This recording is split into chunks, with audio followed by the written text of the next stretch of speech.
The transgender service members that I represent have served courageously, meet and exceed all standards for fitness in our nation's military. They have dedicated their lives to the security of our country, and what we heard today is that there is, of course, no justification for excluding them from service, from yanking them out of deployments, from involuntarily putting them in administrative absence, which is a waste of military's funding, providing support for their work at incredibly high levels of service. Our hope is, and I feel hopeful coming out of the hearing today, that the court will enjoin the ban and make sure that these folks can continue to serve. There is no possible justification or defense for demeaning an entire group of people. I thought,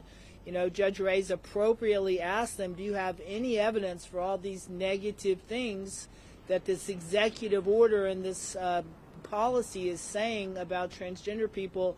And anybody who was in the court today heard it. The answer was no. We do not have a single piece of evidence to support any of the negative characterizations of transgender people that appear in these policies and that are the basis for separating committed, dedicating, sacrificing service members from our nation's military. More than anything, I just want to continue to do the job that I've qualified for, trained for, and committed to in order to serve my country. But now I'm facing the reality that what I have worked for, trained for, and qualified for my entire life may be ripped away. Every day I hear stories about transgender service members being put on administrative leave and the steps being taken as part of the rush to purge transgender troops, people like me and my co-plaintiffs, from our military. These are people who have dedicated their lives to service. Many have families who depend on them, and all have met the standards to serve.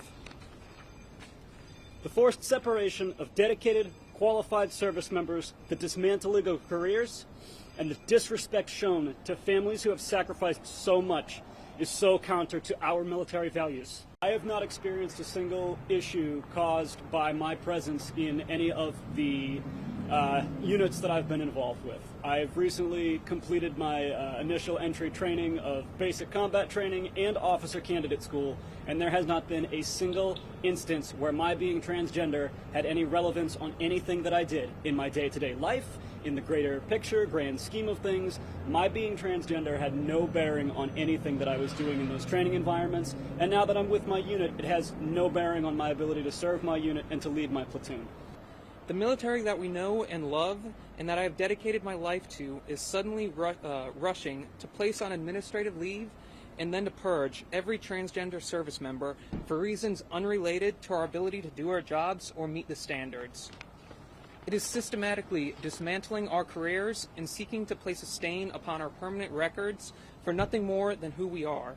Following today's hearing, it is my hope that the court sees the cruel and devastating harm caused by these career-ending steps, and that it halts this implementation before it is too late for me and so many of my brave and talented fellow Americans who want nothing more than to continue to serve honorably.